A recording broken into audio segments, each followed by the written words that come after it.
Our next guest on the Tiffany Kobashigawa podcast is Jennifer Johnson, or I call her Jennifer Sparkle Johnson. Jennifer spent years as a real estate agent and decided that she'd rather take her love of connecting and helping other people connect and leave the rest of the real estate world behind. As a Houston gem, she is rare in her ability to be a connector across industries. And as the founder of not one, but 3 network and action groups here in the greater Houston area, she stays busy and motivated. And she motivates us all to be of service to one another through kindness and connection. I'm so excited to have Jennifer here to speak with us today, and I hope you enjoy the conversation.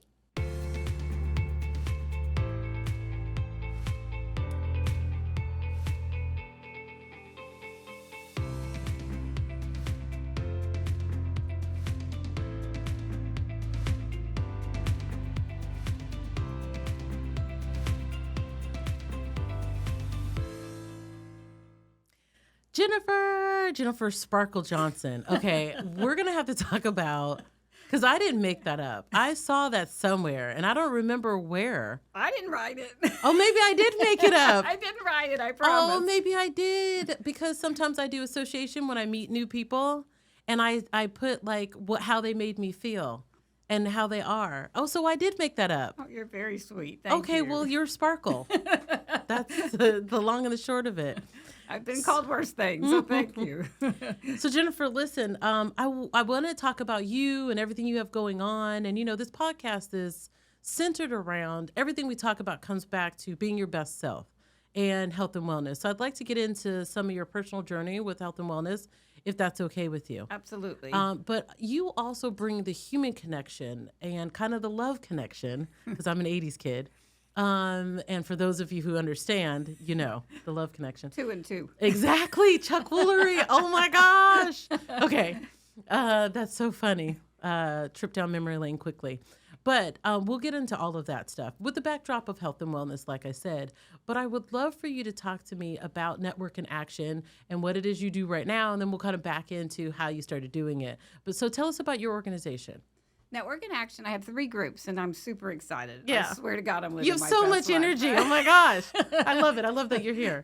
I have 3 networking groups, and it's a professional networking group, and it's industry exclusive. So it's kind of a mastermind, sales, strategy, think tank, and a referral community all rolled into one fun monthly meeting. Yeah. Yeah. So we're there to support each other and help each other grow. Now, how did you find out about Network in Action, and what made you decide to? There's a bunch of different types of networking groups that you could, join, and so what makes you decide to do Network in Action? I love it because it's my group, and I say that with the utmost humility. But I get to lead it the way I want to, and I base it on love and connection. Yeah. And there's some people that are very business oriented. I get that, but for me, business starts with the relationships, and that's what we're building. We're all about building those relationships. And there is a business element. I understand that. But it's love and kindness and support. That's what we're built on. So I know that you have 3 groups here. So where else is Network in Action? Because until I met you, I had never heard of it. It's worldwide, actually. Oh, wow. Okay. Yeah. Lots of Houston groups. Okay. And it's worldwide, which is amazing. And Scott Talley, the founder, lives in Houston. I talk to him every day. Oh, wow. Yes. Okay. So that's an international networking group, and then you kind of own your own area, so to speak. Correct. Okay. And then it's all on you to build those connections from scratch, just going around meeting people. Yes. Okay. And you have to be a specific type of personality to just go around and start talking to people. And I have a philosophy that strangers are just friends I haven't met yet. Oh, I love that. I didn't make it up, but it is the philosophy that I live by.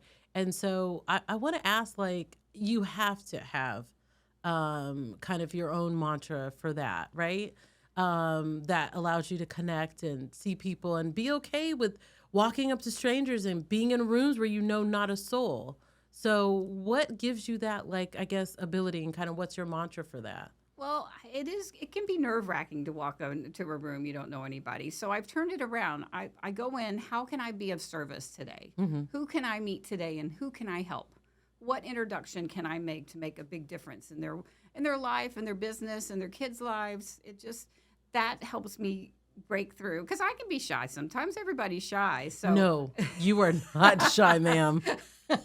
Actually, I can be. Aw. So, but I've just, you stand up straight and you're like, how am I going to serve someone today? Yeah. So that's my mantra for going in, because we are all one connection away from something fabulous happening. I believe so too. Yeah.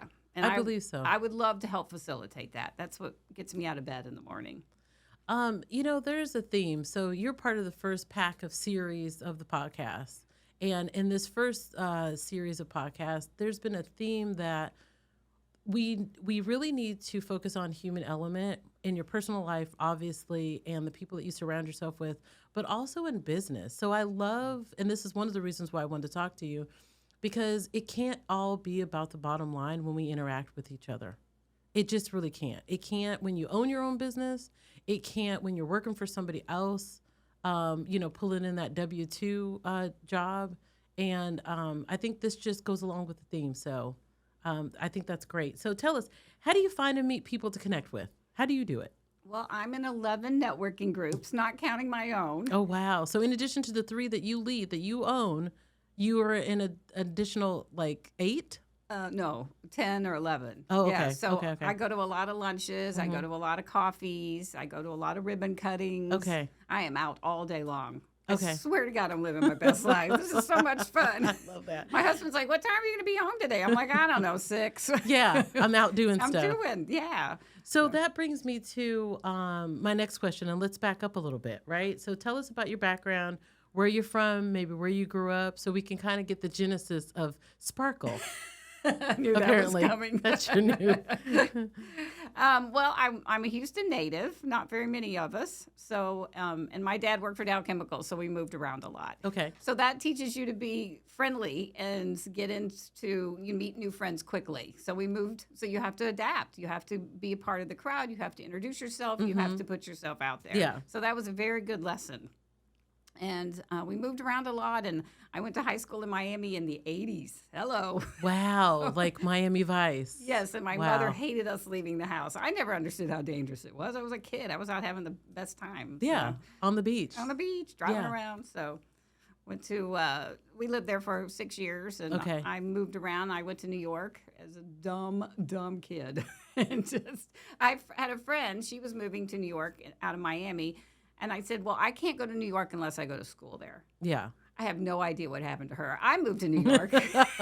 Oh, really? So it was her idea. You said, sure, but I have to make sure that it's productive. I have to go to school. Attach school to it. Yeah. Okay, so you grew up here in Houston, then moved to Miami, and then from there you went to New York. Yeah, and there was Michigan in there, but we moved around a lot. Okay. Now, so. Oh, understand. But I landed in New York as a 20-year-old. What was that like? I didn't know any better. What do you mean? What do you mean? I wasn't afraid. I wasn't frightened. Oh, I okay, just okay. didn't know any better. Uh-huh. And I was there by myself. I'd met my roommate 3 weeks ahead of time when we Yeah. came looking for a place to live, and I started working. Well, I would call that fearless, maybe. Yeah, but when you're 20, you don't know anything, so that's a good thing. No, you're absolutely right. I had 2 children and had no idea what I was doing in my 20s. Oh, gosh. So I can attest to that. Like, not a clue. So, yeah. Yeah, that's so funny. Okay, so we've increasingly, again, been talking about people and how they're doing career transitions, right, in this first series of the podcast, and how they've taken their talents and started working for themselves, right, or, moved into and transitioned to another job, right? But as a real estate agent, you were already working for yourself, right? So what was the main motivating factor for switching careers, switching focus? Why'd you? Well, I turned 50, and I'm like, I need to do something else. Mm-hmm. And real estate appealed to me. I love helping people. I love making those. It's a connection. You're putting somebody in their dream house or selling or just making connections with the plumber, with the AC guy. It's just all building a team to help somebody really make the most important purchase of their lives. That's what I went in thinking. Mm-hmm. And I love that part. I just found that I am way too sensitive because I want everybody to be happy and fun and nice. And it's a very stressful time buying or selling property. So, but I loved going out and networking, trying to promote my business, which I in turn just connected everybody else because that was what I was doing. So I just loved that part, and I was good at it. Real estate, I'm so thankful I did it because I'm sitting right here because of real estate. Yeah. I'm living my best life because I did that, and I learned what I really love to do. Mm-hmm. And once you reach a certain age, you're like, I'm just going to do what I need to do Yeah. and be happy. I'm starting to feel that. So I completely am in line with what you're saying. Yeah. So maybe what you're saying was all the connection was great, but then like the negotiating and the contracts and actually getting somebody to like sign on the dotted line and selling. Yeah, it was just because you want everything to be, I just want everybody to be happy Mm-hmm. and satisfied. Right. And it's a tough road. So, Okay. yeah.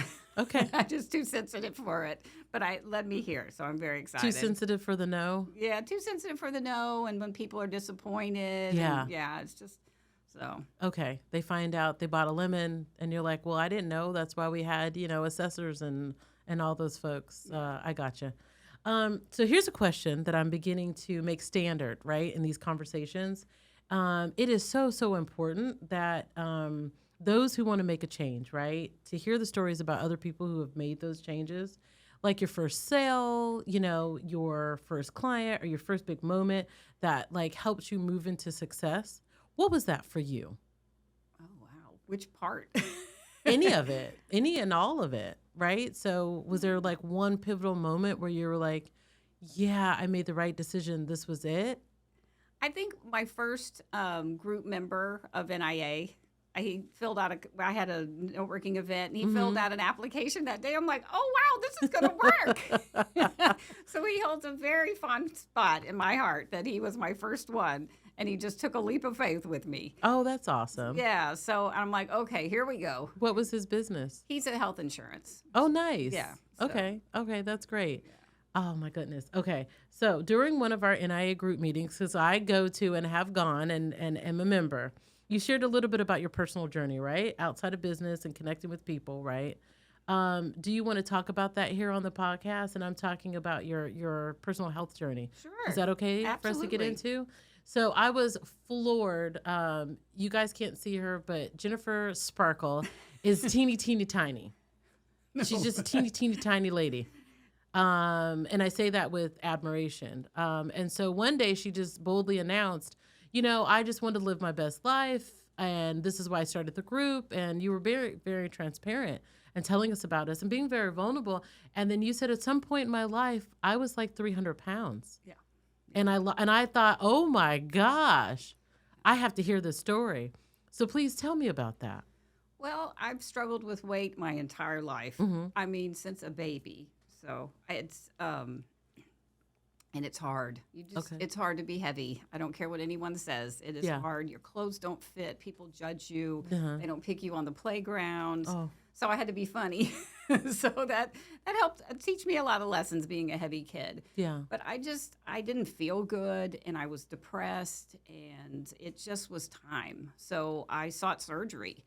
And that is not a quick fix answer. It takes a lot of work. It takes a lot of dedication, and it really is not. You don't go in and you're super skinny the next day. Yeah. It takes a lot of antidepressants, and you really have to treat what's causing the weight, and really looking at the big picture. And I think we should all talk more about mental illness. I should have been diagnosed with depression in my teens. Okay. But I wasn't until 30. So there was all that weight gain and all that anxiety. And I was sitting with someone, a therapist one day. We were in a group, and she deals with people with anxiety and weight issues. And I'm like, oh, my God, I wasn't hungry. I was anxious. Yeah. And it just all came flooding in. I'm like, that's what happened. Mm-hmm. So I really think we should talk about mental illness more than we do. It's just, I'm an open book about it. I will share, it's a rough period of time to be depressed and go through that. Yeah. Get your medication and get help. It is not a stigma anymore. I think I just went off on a tangent, but that's all tied to the weight. Yeah. So. No, that's what the conversation is about. It's not just one thing. You're multifaceted and you're talking about what's affecting you. So I think that's great that you're opening up about that. One of the reasons, the impetus of starting this podcast is I was last year diagnosed with ADHD and had done things, and I had no idea why I was doing things. And, I'm in the middle of writing a book right now. I mentioned it before. And, it's 3 A's of accountability is what the book is about. So it's moving from awareness to acceptance and then taking action are the 3 A's of accountability. And I say in the book that I did things and had no idea. So I had to first be aware. And I'm recalling stories that I'm putting in the book of not using the restroom all dang day because I didn't want to get up because I was hyper focused and I just had to get this project done. And like multifaceted parts of the project, launching a whole new product, right, within healthcare. Mm-hmm. So my grandmother, at one point I told her, and she said, wait, you didn't use the restroom all day? I go, no, because if I drink a bunch of water, then I have to get up and I lose concentration. And then it's hard for me to get back into it. So when I'm hyper focused, I don't. I had no idea that I was ADHD. And that was one of the things that I dealt with. And from that, I decided I ended up being chronically dehydrated. Oh. I've been chronically dehydrated probably since, I don't know, for as long as I can remember, but for a total like 4 or 5 years straight. Because of this behavior and had no idea why and the root cause of that until last year. So it is extremely important, Jennifer, to us here on the Tiffany Kobashigawa podcast to talk about brain health. I love the Dr. Mel Robbins podcast. And on there, she's got wonderful people all the time. And one of the doctors that she had on was a neuroscientist talking about brain health. And what he said was we need to change the conversation from mental health because people are just weird about saying mental, and it's brain health. Brain health, I love that. Is that your brain has to be as healthy as everything else, and your habits have to be formed to help your brain with the health. So I think it's great that you're talking about that and opening up. So what was the thing, Jennifer, that made you go, oh my goodness? Was it realizing that it wasn't hunger, that it was anxiety with you? I had already lost the weight when we were at that group, so it was just like, oh, no. It was an aha moment. It was a very big aha moment. So what was the moment for you when you were like, enough is enough? I'm just tired of carrying around this weight that I just don't need to carry around anymore. What was that? I think I also was in a state of depression. I had just moved from Atlanta and things were going south. So I had to move back with my parents and to Blanco. And I'm just like, something's got to change. And if it's changing, I need to change physically.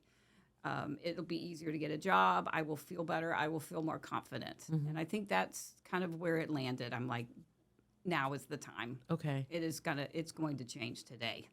So it's, and it's not an easy thing. I get a lot of great thoughts in the car. So I was probably in the car going, enough, we're doing this. So that was your self-talk to yourself. Yeah. Like you deserve better. You deserve to be happy and comfortable, really. And how long did that process take you from, okay, I'm deciding to handle it to, kind of where you're like, this is where I want it to be? How long was that process for you? It's an ongoing process. Yeah. It is an ongoing daily reminder, be healthy, be wise in your decisions. It's never going away. Mm-hmm. So, and I lost a lot of weight, and then you kind of plateau, mm-hmm. and then you're like, oh no. So then you just lose more. And I think now I'm finally, we're never satisfied with our weight. It's like, I could always lose 5 pounds, but I think now I'm just a lot more comfortable. I can wear the clothes I want to wear. That is the most vain thing to say. But I like clothes, so that was a big motivating factor for me, too. I just wanted my whole goal was to be able to walk into Ann Taylor and buy any damn thing I wanted. That's such a big deal, buying off the rack and not having to have it accommodate or go to a different shop, and to be able to just, I want to wear what the mannequin wears. And I want it to look like it does when the mannequin puts it on. I can understand that mindset. Yeah. I don't know that that's for everybody. And thank God they're making the mannequins bigger and more inclusive, I should say. Inclusive, but because that representation matters. So what you see It should be comfortable, right? But I understand what you're saying completely. And I'm sure our audience are too. But I wouldn't have done that without getting the depression treated. It was a kind of multi-level thing, getting the depression under control and treated and monitored. It starts there. Yeah. Yeah, it starts there. Oh my goodness. I just thank you for sharing and opening up. What would you say to somebody else, right, who might be on a similar journey? If you were sad or you're anxious and it doesn't go away and you have harmful thoughts to yourself, seek treatment. There is a lot of help out there. And it's not a stigma. If you had a broken leg, you would be in the emergency room. Right. You would go get that treated. Or a diabetic, you would get that treated. Right. You deserve the best, and you deserve a clear mind and a warm heart and a smile on your face every day. You deserve that. Yeah. Whatever happens, you deserve to be happy, and you can help yourself with that. So, huge advocate with medication, and I don't even think there's a stigma to that anymore. I hope not. I hope people are more open about medication, and it really saved my life. There's just no doubt about it. So I love that. And I had absolutely no idea of your journey. So thank you for sharing. How do you push past feeling stuck or unsure, right? Either personally or professionally, because we still have days where we get stuck. Even all the stuff that you've been through and overcome and kind of accomplished, really. How do you unstuck?